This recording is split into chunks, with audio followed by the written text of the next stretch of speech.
कांग्रेस चली भोलेनाथ के द्वार। शिवरात्रि को भाजपा सरकार की बुद्धि शुद्धि के लिए शिवालयों में पार्टी करेगी जलाभिषेक। बूथ स्तर तक आयोजित होंगे कार्यक्रम।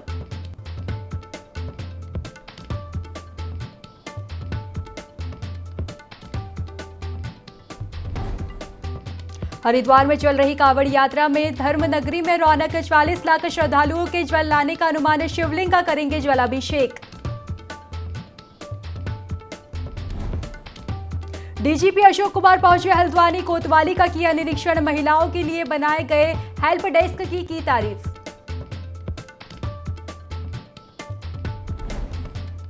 रामनगर के सरकारी विद्यालय का हाल बदहाल। बच्चों की बैठने और शौचालय की नहीं कोई व्यवस्था। जमीन में बैठकर पढ़ाई करने को मजबूर मासूम। नमस्कार, बहुत बहुत स्वागत है आपका देवभूमि लाइव में। और रुक कर लेते हैं खास खबरों की ओर। बड़ी खबर आपको बता दें कि महाशिवरात्रि के अवसर पर प्रदेश भर के सभी शिवालयों में कांग्रेस जलाभिषेक करेगी, जिसको लेकर संगठन उपाध्यक्ष मथुरा दत्त जोशी ने बताया कि प्रदेश कांग्रेस अध्यक्ष करण माहरा के आह्वान पर उत्तराखंड में देश के गरीबों, बेरोजगारों, युवाओं, महिलाओं, किसानों, दलितों और छात्रों पर किए जा रहे अत्याचार का विरोध करेंगे, जिसके लिए भाजपा की केंद्र और राज्य सरकारों की शुद्धि बुद्धि के लिए जलाभिषेक करने का निर्णय भी लिया गया है।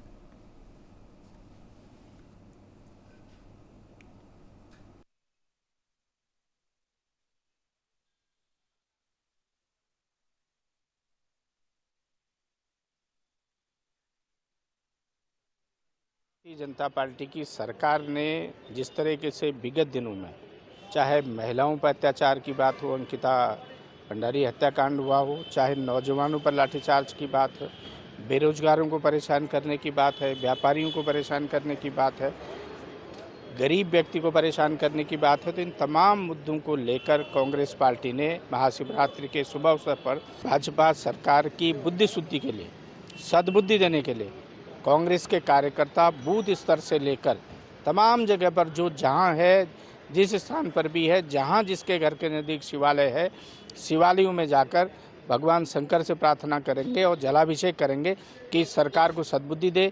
ये सरकार इस प्रदेश के नौजवानों के बारे में सोचे, बेरोजगारों के सोचे, महिलाओं के बारे में सोचे, मूलभूत समस्याएं महंगाई के बारे में सोचे।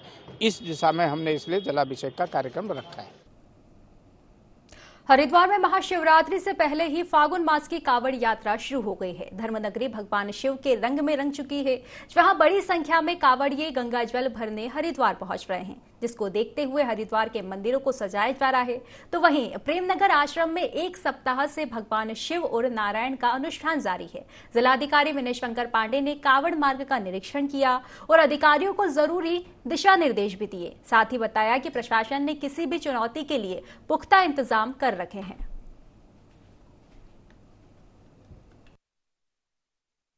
ज़्यादा है घाटों पर, और हमारे सभी मजिस्ट्रेट साहबान और सभी लोग अपनी लगातार ड्यूटी पर हैं और बड़ा ही स्मूथली चल रहा है। और इस मेले की खासियत ये है कि जो इसमें क्राउड आता है, थोड़ा मैच्योर्ड क्राउड आता है। अपना आना, शांति के साथ जल भरना और धीरे से प्रस्थान करना। व्यवस्थाएं सब ठीक ठाक हैं और हमारे सभी अधिकारी लगातार फील्ड में ही हैं। इस आयोजन को करने का सौभाग्य और ऐसी कथा करने का सौभाग्य हम लोगों को मिला है, तो हम तो अपने आप को धन्य मानते हैं। भगवान की कृपा का ये परिणाम है। उनके प्रति हम लोग अपनी कृतज्ञता करते हैं कि हमें ऐसा अवसर भगवत कृपा से मिलता रहे। और अभी आने वाला जो शिवरात्रि का पर्व है, इस शिवरात्रि के पर्व की महिमा बहुत अद्भुत है। शिव कल्याण का प्रतीक है। तो केवल शिव का नाम लेने मात्र से जीव का कल्याण हो जाता है। कनखल दक्षेश्वर महादेव मंदिर में प्रतिवर्ष की भांति इस वर्ष भी महाशिवरात्रि का पर्व हर्षोल्लास से मनाया जा रहा है। वैश्विक महामारी कोरोना से निजात पाने के बाद शिव भक्त जो है उत्तर भारत के विभिन्न नगरों से आ रहे हैं। गंगा जल अपने शरीर पर धारण करके भगवान का अभिषेक करते हैं और फिर अपने गंतव्य स्थल तक जा रहे हैं। इस वर्ष शिवरात्रि ज्योतिषीय गणना के आधार पर बड़ा ही एक दुर्लभ संयोग बनने जा रहा है और आने वाला वर्ष संपूर्ण उत्तराखंड और भारत के लिए शुभ होगा। हरिद्वार एक पवित्र नगरी है। माँ भगवती गंगा को अपवित्र ना करें। किसी प्रकार की उद्दंडता, बहुत ज़्यादा मात्रा में डीजे का सेवन या किसी प्रकार के नशे का सेवन ना करें, क्योंकि भगवान शिव स्वयं सृष्टि के संहारक हैं, पालनहार हैं और पैदा करने वाले हैं। इसलिए अपने जितने भी आपके मानसिक, कायिक और वाचिक दोष हैं, उनको भगवान शिव के चरणों में समर्पित करके साधना में रत रहें आपका कल्याण होगा, यही मेरी कामना है।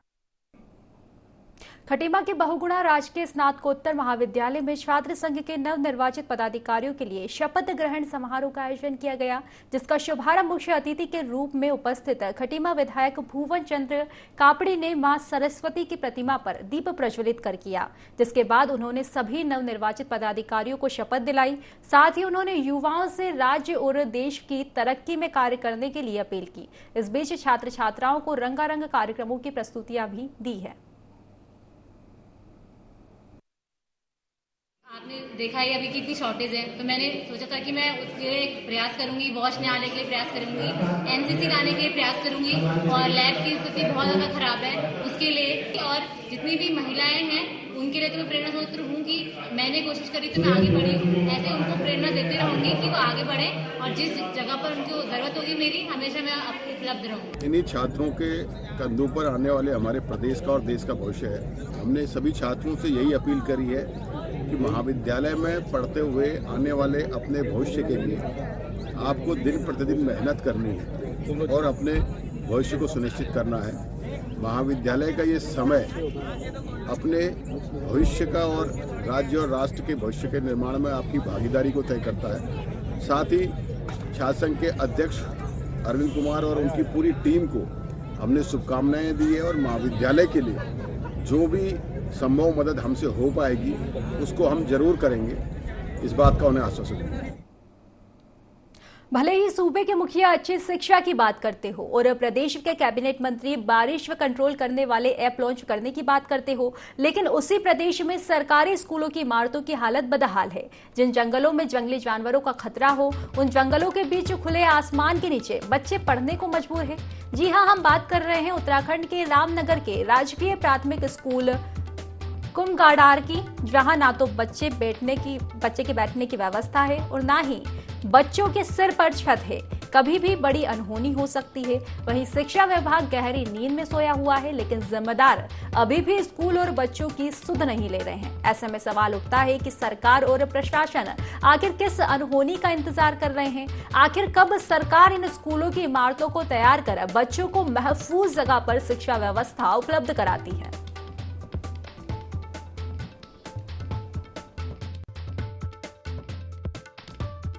पीने के लिए पानी चाहिए, बैठने के लिए भवन चाहिए, हमें शौचालय चाहिए। सरकार से हमारी यही मांग है। 5 में पढ़ता हूँ मैं। ये जो स्कूल है कक्षा 1 से 5 तक है। सरकार द्वारा आज तक कोई भी व्यवस्था यहाँ पर नहीं है। ना ही बच्चों के बैठने के लिए कोई सुविधा है, ना बच्चों के लिए टीन सेट की कोई सुविधा है, यहाँ पर पानी की भी कोई बच्चों के लिए सुविधा नहीं है। बहुत खारा पानी है यहाँ का, जिसका हम लोग सभी लोग इस्तेमाल कर रहे हैं, बच्चे भी उसी पानी का इस्तेमाल कर रहे हैं। सरकार द्वारा कोई भी किसी प्रकार की मदद अभी तक हम लोगों को स्कूल के लिए नहीं दी गई। हमारी सरकार से ये मांग है कि हमारे स्कूल की छत बना दी जाए और दीवार की कर दी जाए और बच्चों के लिए एक पानी की सुविधा जैसे हैंडपंप वगैरह की सुविधा दी जाए। बच्चों के लिए चेयर मेज होने चाहिए, बैठने की सुविधा हो बच्चों की। 1 से 5 तक स्कूल है हमारे यहाँ। छोटे छोटे बच्चे हमारे यहाँ पढ़ते हैं, उनके लिए बैठने की कोई सुविधा नहीं है। कोई सरकार द्वारा कोई टीन सेट की सुविधा नहीं मिली है। टीन सेट जो डाला गया है, बरसात के मौसम में पानी अंदर आता है, हवा से उड़ जाते हैं। पक्का स्कूल की मांग करते हैं। तो उत्तराखंड के पुलिस महानिदेशक अशोक कुमार हल्द्वानी पहुंचे, जहां उन्होंने हल्द्वानी में कोतवाली का निरीक्षण कर सभी चीज की बारीकी से जांच की। वहीं उन्होंने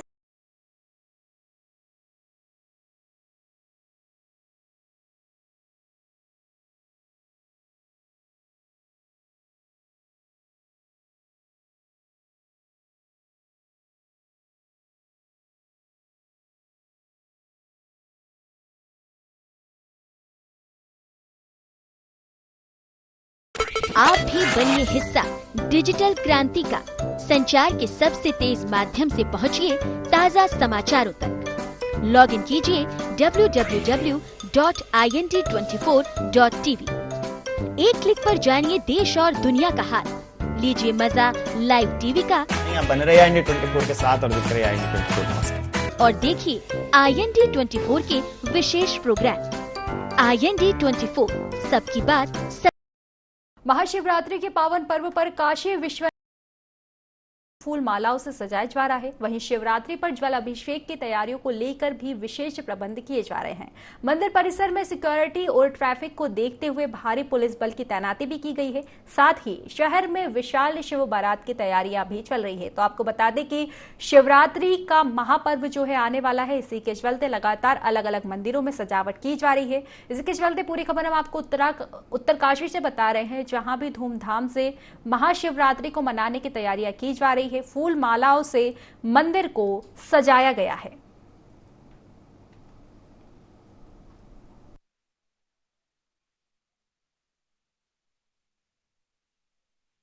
पर्व के लिए जो कि उत्तरकाशी और बाबा काशी विश्वनाथ का विशेष पर्व है और बाबा का प्रातः 4 बजे से 18 तारीख को अभिषेक होता है, दैनिक पूजा होती है और वो अगले दिन 4 बजे तक चलता है। बाबा यहाँ पर विराजमान हैं स्वयंभू के रूप में, ज्योतिर्लिंग के रूप में और सभी को अपना आशीर्वाद देते हैं। महाशिवरात्रि का जो पर्व है वो अलौकिक होता है, दिव्य होता है, भव्य होता है। तो जन समुदाय और जनमानस का पर्व होता है। पिथौरागढ़ के नैनी सैनी हवाई पट्टी के मुख्य गेट पर सीनियर सिटीजन वेलफेयर सोसाइटी ने शुद्धिकरण हवन का आयोजन किया। इसका आयोजन पिथौरागढ़ से नियमित हवाई सेवा शुरू करने की मांग को लेकर किया गया। दयानंद भट्ट ने बताया कि पिछले साल ही मुख्यमंत्री के भ्रमण में ज्ञापन दिया गया था, जिसके बाद दिसंबर में जिला प्रशासन और उत्तराखंड सरकार ने 31 जनवरी से नियमित हवाई सेवा शुरू करने का आश्वासन दिया, लेकिन अभी तक कोई कार्यवाही नहीं किए जाने के चलते इस शुद्धिकरण हवन का आयोजन किया गया है।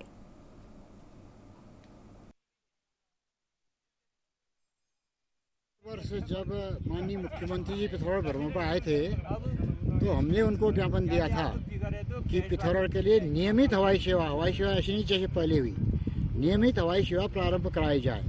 और तभी हमने निर्णय लिया था, यदि नियमित हवाई सेवा प्रारंभ नहीं हुई पर दिसंबर में उत्तराखंड सरकार ने और जिला प्रशासन ने हमें आश्वासन दे दिया कि 31 जनवरी से नियमित हवाई सेवा प्रारंभ हो जाएगी। इसलिए हमने निर्णय लिया है कि हम आज इस भूमि के शुद्धिकरण के लिए, नियमित हवाई सेवा के लिए और सरकार की बुद्धि शुद्धि के लिए यह हवन करेंगे। खटीमा में पहले दिन ही भारी संख्या में कावड़िया शिव कावड़ लेकर पहुंचे, जिनका शिव हरि काली मंदिर समिति ने भव्य स्वागत किया। हर साल समिति द्वारा उनके भोजन और विश्राम की व्यवस्था की जाती है। वहीं कावड़ियों की सुरक्षा व्यवस्था को देखते हुए उत्तराखंड मित्र पुलिस भी सहयोग में जुटी हुई है। समिति के पदाधिकारियों के लिए कावड़ लेकर आए कावड़ियों ने भी मनोकामना की और कहा कि भगवान शिव इन शिव भक्तों पर अपनी कृपा बनाए रखें, जो प्रतिवर्ष हम लोगों के रहने व खाने की उचित व्यवस्था करते हैं।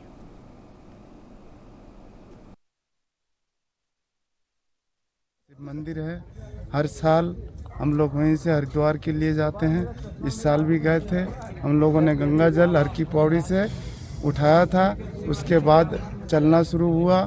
जैसे नजीबाबाद, काशीपुर और अपने रुद्रपुर, किच्छा, सितारगंज होते हुए आज हम लोग जो है अपने शहर खटीमा में हैं। हमारे जो भक्त गांव में रहते हैं वो मालूम नहीं चलने देते हैं किसी भी चीज़ की, जैसे खाना हुआ, पानी हुआ, रहने के लिए जगह हुआ, सब जो है अपने लोगों सोच के ही जो लोग जो है हम लोगों की सेवा करते हैं। तो इन्हीं के सेवा के कारण हम लोग जो है हरिद्वार से लेके गांव तक आराम से आ जाते हैं और भोले बाबा पर जल अभिषेक करके अपनी मन्नत पूरी करते हैं। पिरान कलियर में भारतीय किसान सेना ने आरिफ साबरी को प्रदेश अध्यक्ष की जिम्मेदारी सौंपी, जिसके बाद अब वह 4 मार्च को मुख्यमंत्री से मिलेंगे। किसान सेना के अराजनीतिक प्रभारी ने पिरान कलियर में एक प्रेस वार्ता का आयोजन किया। इस अवसर पर किसान सेना के प्रदेश अध्यक्ष आरिफ साबरी ने कहा कि केंद्र सरकार की MSP पर वादा खिलाफी के कारण किसानों में आक्रोश बढ़ रहा है, इसलिए जल्द ही वह सभी किसानों को एकजुट करते हुए बड़ा आंदोलन करेंगे।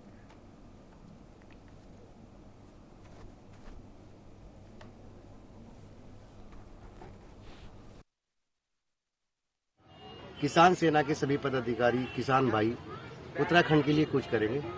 जो अपने किसान भाई और गरीब कामगारों की अपनी बात मुख्यमंत्री से रखेंगे अपने ज्ञापन के माध्यम से। रहेगा MSP गारंटी कानून।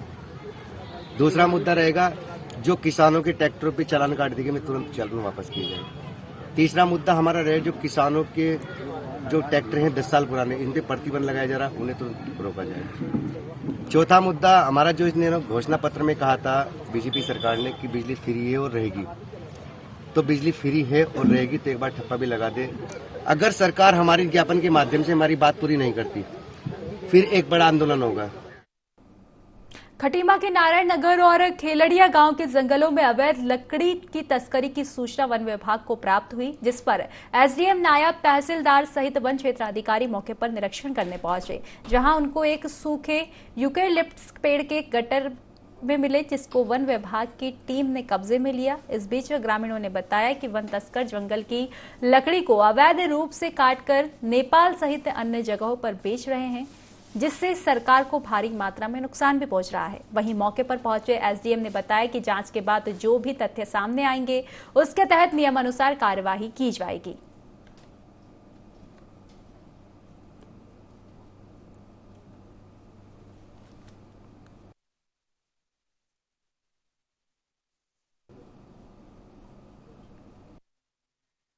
गैर कानूनी तरीके से लकड़ियां ले जा रहे हैं, जो पेड़ गिराना नहीं है वो पेड़ को गिरा के ले जा रहे हैं। इससे पहले भी सागुन के पेड़ तमाम जो है नदी में से सब उठा के ले गए। ये लिप्टी का पेड़ गैर कानूनी तरीके से लोग ले जा रहे हैं, निगम के नाम पे ले जा रहे हैं, लेकिन निगम पे नहीं जा रहा है। अफसर है वो लोग दे रहे हैं, उसी तरीके से ले जा रहे हैं। किसी व्यक्ति द्वारा सूचना दी गई थी यहाँ पर अवैध रूप से कोई यूकेलिप्टस के पेड़ का, जो कि काफ़ी बड़ा पेड़ है, उसका कटान अवैध रूप से किया जा रहा है। तो हम मौके में पहुंचे, मौके में हमने फिर उन्होंने फॉरेस्ट रेंजर से बात की है, तो कहा गया कि कोई हनीफ करके एक व्यक्ति है जो इसमें इन्वॉल्व था। तो एक जांच का विषय है। मैंने एसडीओ साहब को कह दिया कि इसको अभी तो हम इसको जब्त कर रहे हैं और इसमें जांच बैठी जाएगी कि अगर ये जीत प्रकाश का इसमें इन्वॉल्वमेंट मिलता है तो उसके विरुद्ध कार्रवाई की जाए। इसमें मेरी जानकारी में आया है कि यहाँ पर एक यूकेलिप्टस का सूखा हुआ पेड़ काटा गया है, तो मैंने अपने स्टाफ के साथ यहाँ पर आया हूँ और इसकी इंक्वायरी की जा रही है। इसमें एक खटीमा से किसी हनीफ का नाम सामने आया है अभी तक, वो उसके खिलाफ हम जो भी नियमानुसार कार्रवाई होगी उसको हम करते हैं, और जो भी हमारे बने अधिनियम के तहत जो भी अन्य कार्रवाई होंगी वो भी हम इसमें करेंगे। लोहाघाट में लगातार साइबर ठगी की घटनाएं बढ़ती जा रही है, जिसको लेकर एसओ मनीष खत्री और साइबर सेल प्रभारी मीनाक्षी नोटियाल ने शिक्षकों को साइबर ठगी के प्रति जागरूक किया और कहा, साइबर ठगों द्वारा दिए जाने वाले किसी भी लालच में न आए, अपना ओटीपी नंबर व बैंक डिटेल किसी से भी शेयर न करें। जागरूक रहें, क्योंकि जागरूकता ही साइबर ठगी से बचने का सबसे अचूक हथियार है। साथ ही शिक्षकों से विद्यालयों में छात्र छात्राओं और उनके अभिभावकों को जागरूक करने की अपील भी की।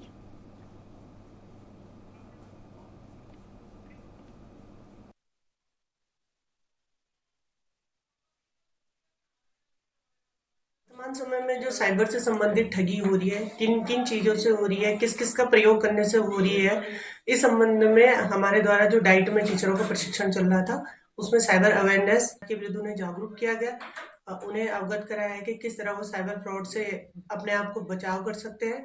और शिक्षकों को साइबर अवेयरनेस बताने का हमारा उद्देश्य यही था कि वो जिस तरह स्कूल में जाकर अपने से जुड़े हर एक बच्चे और उनके अभिभावकों को जागरूक कर सके, इस तरह हम ज्यादा से ज्यादा जनता को टारगेट कर सके कि वो साइबर फ्रॉड से अपने आप को बचा सके। जनता से अपील करना चाहूंगी कि लालच या बहकावे में कभी ना आए। फ्री में या गिफ्ट में कभी भी कुछ नहीं मिलता है, इसलिए अगर कोई आपको कॉल करता है या प्रलोभन देता है, इन सब चीजों से बचिए। आप साइबर फ्रॉड से केवल जागरूक होकर ही बच सकते हैं। साइबर जागरूकता को लेके एक अभियान चलाया जा रहा है। पुलिस अधीक्षक महोदय के आदेशानुसार हम लोग जगह जगह जाके साइबर जागरूकता अवेयरनेस लोगों में फैला रहे हैं।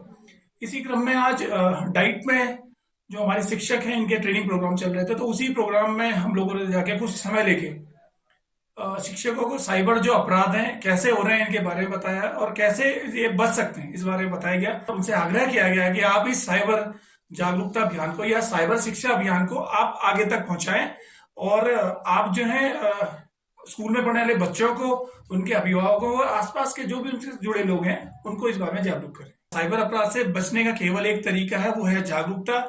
आप जागरूक रहें और किसी भी प्रलोभन में ना आए और अपना डेटा या अपने से जुड़ी जानकारी, बैंक से जुड़ी जानकारी, फाइनेंशियल जानकारी किसी भी प्रकार पे किसी भी प्लेटफॉर्म में साझा ना करें। लोहाघाट की विभिन्न समस्याओं को लेकर नगरपालिका अध्यक्ष गोविंद वर्मा क्षेत्रीय दौरे पर आए। समस्या को लेकर कुमाऊं अपर आयुक्त नैनीताल जीवन सिंह को ज्ञापन सौंपा गया। ज्ञापन में कहा गया कि लोहाघाट नगर की सबसे मुख्य समस्या पेयजल की है। नगर के लोग करीब 40 साल पूर्व बनी चौड़ी लिफ्ट योजना के पानी पर निर्भर हो गए हैं। नगर पालिका अध्यक्ष गोविंद वर्मा का कहना है कि जल संस्थान द्वारा क्षेत्र के लोगों को मात्र 10 से 15 दिन पानी दिया जाता है और बिल पूरे महीने का लिया जाता है। नगर पालिका अध्यक्ष ने अपर आयुक्त से लोगों की दिक्कतों को देखते हुए जल्द समस्याओं के समाधान की मांग की है।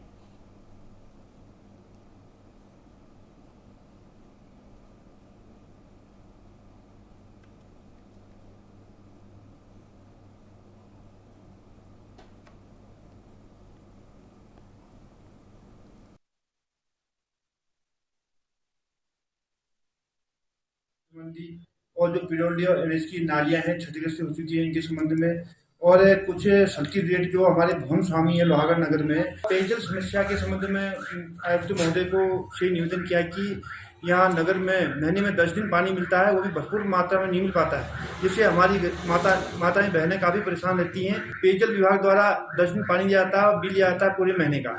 आयुक्त महोदय से नगर की जो नजुल भूमि है, यहाँ सभी लोग अपने को ठगा सा महसूस कर रहे हैं। जितने भूमि स्वामी है, किसी के पास मालिकाना हक नहीं है, अरबों की संपत्ति जोड़ दी है।